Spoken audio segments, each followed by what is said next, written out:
Hello, I'm Esther Gitu-Yuot. It's Thursday, August 25th. This is Africa 54.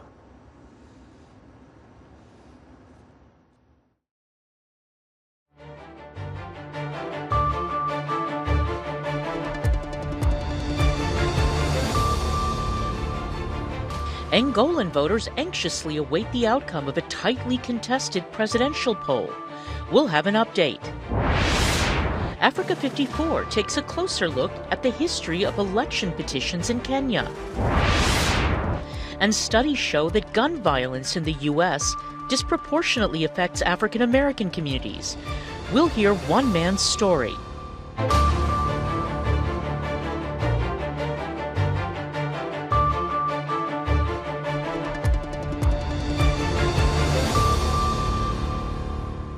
We begin our broadcast in Southern Africa, where vote counting is ongoing in Angola Thursday after Angolans voted in a tight race Wednesday in which the main opposition coalition appeared to have its best ever chance of victory.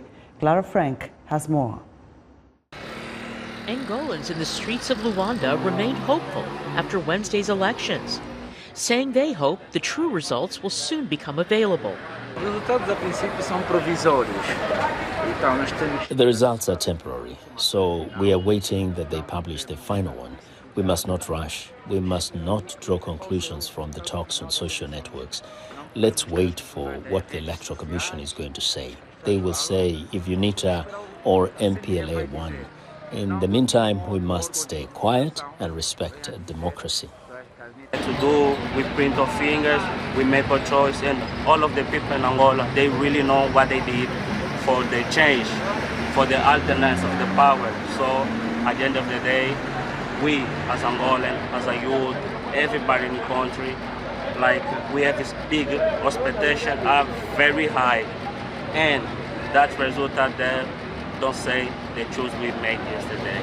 The ruling party remains the favorite, but the margin appears narrow enough for a surprise Unita victory, which could shift relations with global superpowers, with possibly less friendly ties with Russia.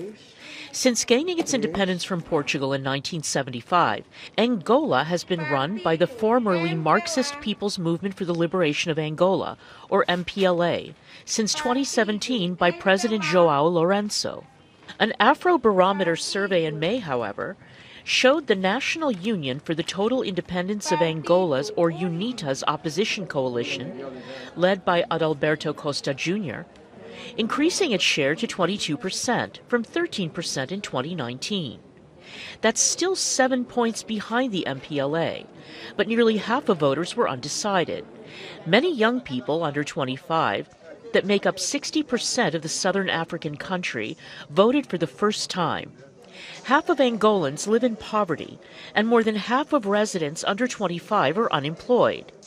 In the capital Luanda, one of the world's most expensive cities, jobless people ply their trade in trash-strewn streets, overshadowed by skyscrapers. President Lourenço, who was seeking re-election, urged voters Wednesday, after casting his ballot at Luciana University in Luanda, to go out and do the same. Many voters are less confident in Angola's democracy. Clara Frank, VOA News, Washington. In East Africa, Kenyans are eagerly awaiting the ruling of the Supreme Court on who should be sworn in as the next president, following 9 petitions alleging voter fraud during the August 9th presidential election. Kenya's Electoral Commission chairman declared outgoing Deputy President William Ruto as the winner. Constitutional lawyer Charles Kanjama tells Africa 54, while this year's petitions have increased in number, they are not new in the country. So it has become customary in Kenya after every declaration of president-elect to have some parties who are disgruntled to go to the Supreme Court. The Supreme Court is given 2 weeks to process the entire election petitions and give a verdict. So it is not something that is unexpected. In fact, it has become part of the norm. And what we anticipate is Kenyans will be gripped to their television screens as the lawyers battle it out in court and as we await the verdict of the the Supreme Court judges. Let me also make it clear that in 2017, there were similar allegations of manipulation of data that was submitted to the Electoral Commission or the Elections Agency. There were similar allegations that were made, including allegations of computer algorithms. So none of the allegations being made now that I have mentioned so far are brand new. The allegations about discrepancies in voter numbers, all those we were treated to similar allegations in 2017. But let me add that there is one new allegation that was not there in previous elections, which is that at this time around, of the 7 commissioners of IEBC, just before the declaration of results, 4 of the commissioners publicly disagreed with the result that was declared by the chairman of the commission. They addressed a press conference in a different venue saying they cannot own the result. So that is the one new feature of this particular election petition. There is a contestation as to whether the chairman of the commission had the power to declare the results if majority of the commissioners, 4 out of 7, openly disagreed with him. So far, have you had any? Charles Kanjama is a constitutional lawyer in Kenya. Meanwhile, the Kenya shilling was slightly weaker on Thursday, extending a long-running slide on month-end demand for dollars from manufacturers, general goods, importers, and oil marketers. Overall, the shilling is down 5.6% against the US dollar in 2022, having set repeated record lows. It has been weighed down by oil prices and hard currency demand from sectors including energy and manufacturing. Meanwhile, Kenya Airways says that its pre-tax loss narrowed by 15% in the first half of 2022, helped by higher passenger and cargo revenue as borders reopened with the easing of COVID-19 restrictions. The chief prosecutor of the International Criminal Court is urging Sudan, the United Nations Security Council, and member states of the UN to cooperate and help deliver justice for thousands of people in Sudan's Western Darfur region, which was racked by bloodshed in 2003. Karim Khan spoke to journalists on his recent visit to Sudan.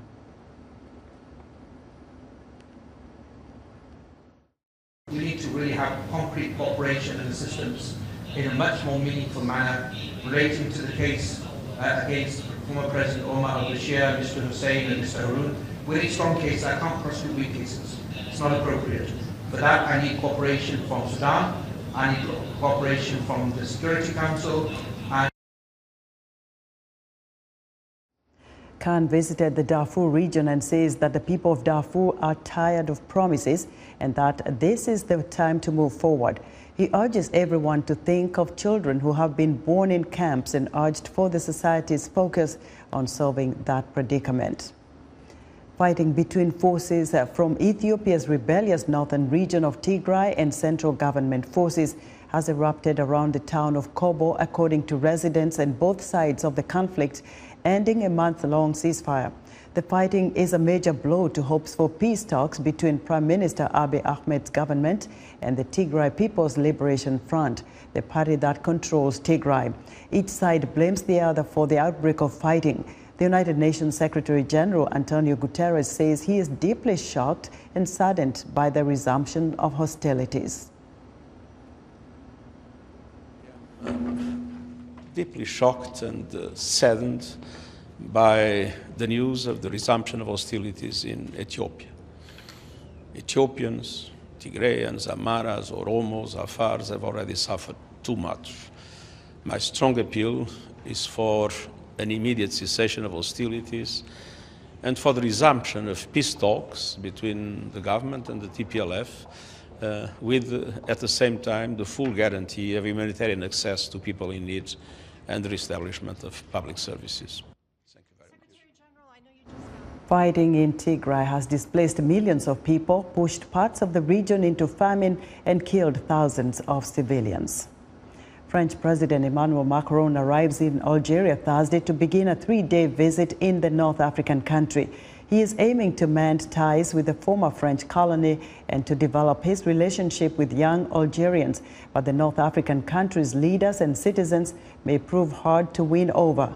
Algeria this year marks its 60th anniversary of independence. President Macron, accompanied by 7 ministers, will focus on the future with an emphasis on technology, including startups, innovation, youth and the youth. Algerian President Abdelmadjid Tebboune wants solid investment commitments which seem unlikely to be announced this week.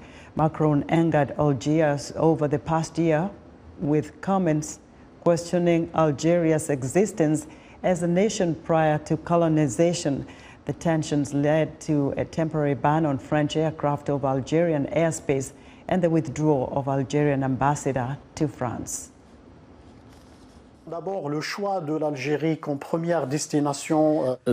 the choice of Algeria as the first destination for his second term affirms the regional importance of Algeria for Paris, but also there is a desire to revitalize relations between the two countries that has been tense a few times since the comments of President Emmanuel Macron on memorial annuity, which has offended the Algerian leaders and, of course, caused a cooling of relations between the two countries.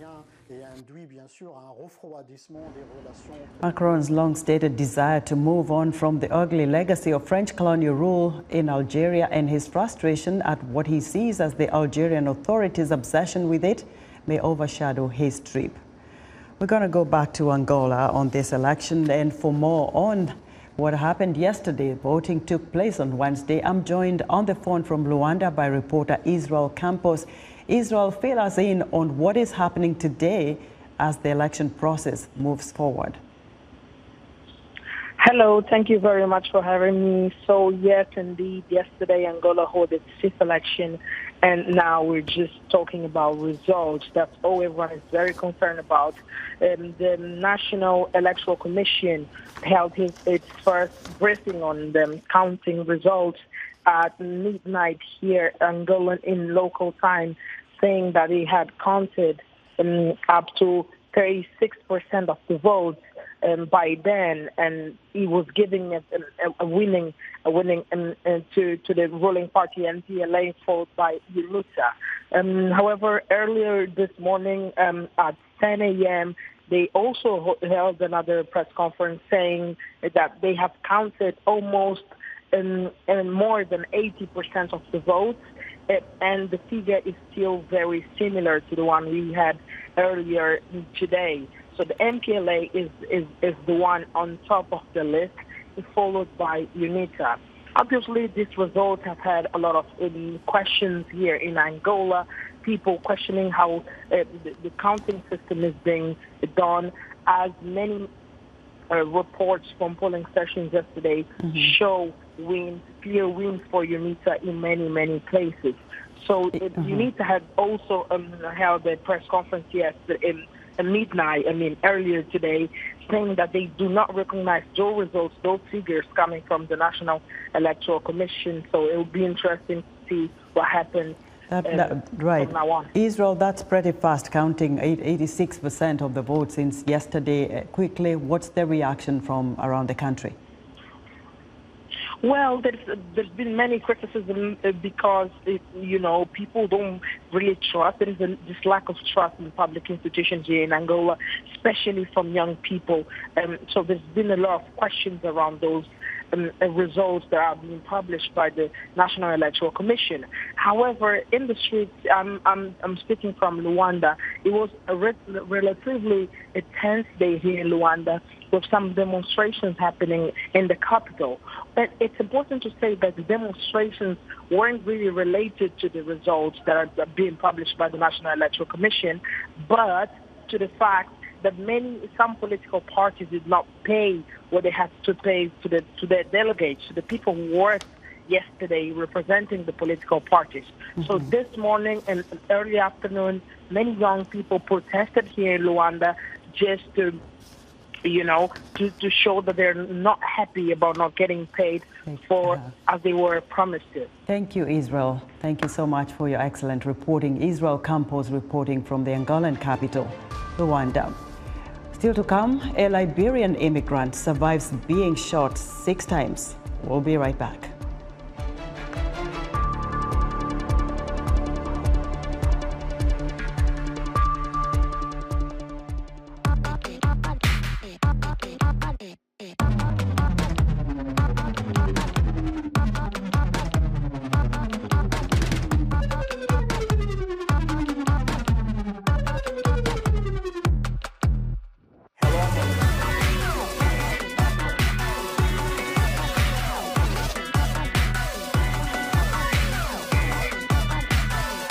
from around the world. Let's go.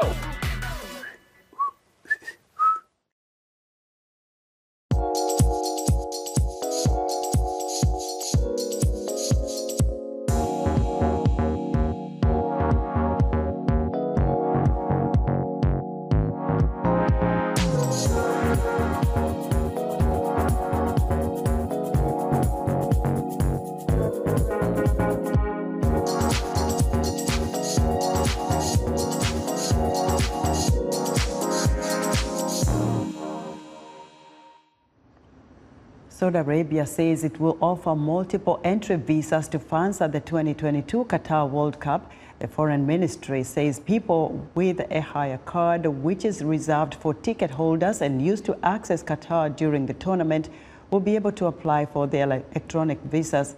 And neighboring Gulf countries are looking to benefit from the competition. Thousands of Malians have fled to the safety of Mbera refugee camp just across the border in Mauritania this year because of the dicey security situation. And the UN Refugee Agency says more than 800,000 South Sudanese refugees have fled to Sudan, and about 113,000 live in makeshift dwellings in and around Khartoum. Now, U.S. President Joe Biden recently decried the increased gun violence in America, saying that it has turned everyday locations into killing fields. Studies show that gun violence is disproportionately affecting African American communities. Many are living in poor neighborhoods like West Philadelphia, which has experienced an increase in cases of fatal shootings. VOA's Jackson Mvyunganyi visited a shooting victim in Philadelphia and has this report. As the wave of horrific mass shootings dominate daily news in America, the issue of gun rights and the Second Amendment continues to be part of a heated national debate. Statistics show that across the U.S., there has been an uptick in the number of victims of gun violence. The rates are especially high in urban areas, with large cities like Philadelphia setting an all-time record for homicides last year. 2022 is on pace to be the most violent in the city's recorded history. West Philly is what some urban experts would refer to as an inner city. It is also home to a thriving Liberian American community. David Bonney, who we first met in 2015 in Liberia's capital Monrovia on my trip to cover the Ebola pandemic, moved to Philadelphia 5 years ago to continue his college education. He works part-time as an assistant manager at a local Rite Aid. And even though gun violence in his neighborhood has been featured on the local news, he was too busy with work and school to pay close attention to it. That changed in June of this year when David, walking home in the early hours of a summer morning, was confronted by a gunman a few meters from his home. I was shot 6 times and I got multiple wounds in my leg. Some of the bullets penetrated my leg, and one of the bullets got stuck within my muscles. One of the bullets also fractured my vertebral bone and also my feeble bone right here. And then also one of the bullets also cut one of my veins in the back of my leg. David says that he was lucky that none of the bullets hit him above the waist. He was standing in a pointed direction, in a straight and pointed direction, gun or chest forward. So that's the fascinating part. I really don't understand. How did those bullets get, all the way down there and now up here? But thank God it didn't hit me up on my upper range. But, I'm very grateful. I'm really, really grateful that I'm alive. Like many African immigrants, David did not think too much on the issue of gun violence. He says that he felt that was more of an American debate. I really, really don't pay full attention to the stories of why the person got shot or not, because I try my best not to get, because I'm African, right? We Africans, we really try our best to stay, to stay very quiet. Reports say that in the U.S. this year, each day on average, over 300 people are killed by gunshots in multiple forms of violence, including assaults and murders. David says that one of the lessons from this traumatic experience has been to dispel the stereotype that all young black male victims of gun violence in inner cities are always gang members or somehow connected to illegal drugs. It's a stereotypical thing that if you are living in a low-income community and you're a young black man, either you're doing drugs or you're part of a gang if you get shot. What I've learned from this was everybody has been placed into one category, irrespective of if you're doing drugs or not, if you're part of a gang or not. So if you get shot in a community like the one I was living in, and I got shot, you have no choice but to bear the pain. Your family will bear the pain, and nothing will come from out of it. Every young black man is not the same. You cannot put everybody in the same category, because some of us are strong young black men. We work very hard. We're intelligent people. We work very hard to build our communities, to make our communities a better place. The police should take the time to investigate. The police should be able to at least be in consultation with the families of the victims. He hopes that police will continue following up on his case and possibly catch the shooter. For Voice of America, I'm Jackson Mvyunganyi. And joining me now here in studio is Jackson Mvyunganyi, host of VOA's Upfront radio program and Red Carpet television show.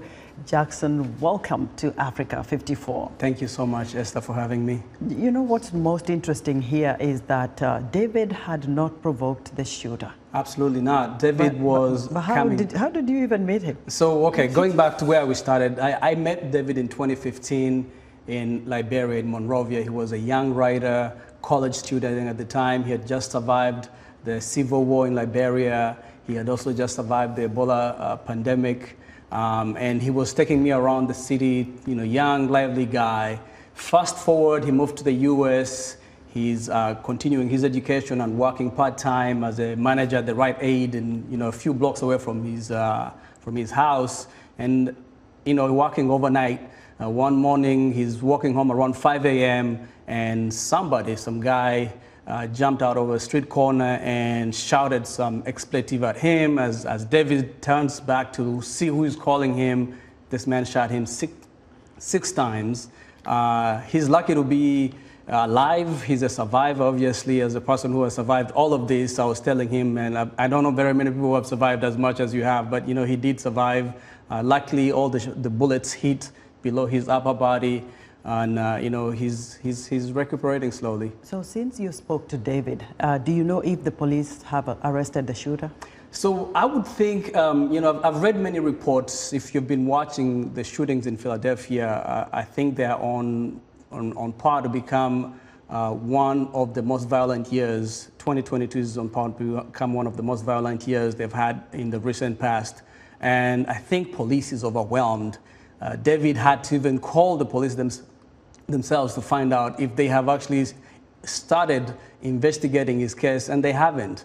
He has not heard back from them. My opinion is that, you know, it's so much is happening right now. Every day there's a shooting in Philadelphia, and so police is a little overwhelmed. They don't have the manpower or the capacity to investigate each case. And, you know, he says that African immigrants usually they keep quiet, they keep out of trouble. Right. Unfortunately, now he's part of the statistics. Absolutely. How is his healing so far? He's healing better. He's not walking with crutches anymore, as you've seen in the package. He was walking with crutches. When I spoke to him recently, he said his rehab is doing very well. He has one bullet that is stuck in his cuff, but overall his health has been recuperating very well. Wow. Jackson, thank you so much. Thank you for going out there to get us this story. Thank you, Esther. Jackson Mvyunganyi is a host of Upfront radio program and Red Carpet right here on television. The U.S. is sending a new military assistance to help Ukraine defend itself against Russia's invading force, a package valued at $3 billion. This aid comes on top of the more than $10 billion in military assistance the U.S. has already sent to Ukraine in the past year and a half. VOA Pentagon correspondent Carla Babb has the details. Puma drones, counter-artillery radars, and up to 6 additional national advanced surface-to-air missile systems, like the ones used to protect the skies of Washington, all part of a new $3 billion military aid package to fulfill Ukraine's long-term defense needs. It's by far the largest military aid package for Ukraine to date, with money for training Ukraine's forces and maintaining their weapons. Pentagon Undersecretary of Defense Colin Kahl tells reporters the aid is a multi-year investment rolled out over the next 3 years. Packages like this that signal we're not just providing assistance to Ukraine right now, but it's going to be a steady stream of assistance that will stretch out over many months and years, is precisely challenging Putin's miscalculation, we believe, that he can just grind it out and wait it out. The United States continues to hope for a peaceful resolution to the conflict. And Kahl says the Pentagon designed the security aid to bolster Ukraine's defenses regardless of the war's duration. If the war continues for years, this package is relevant.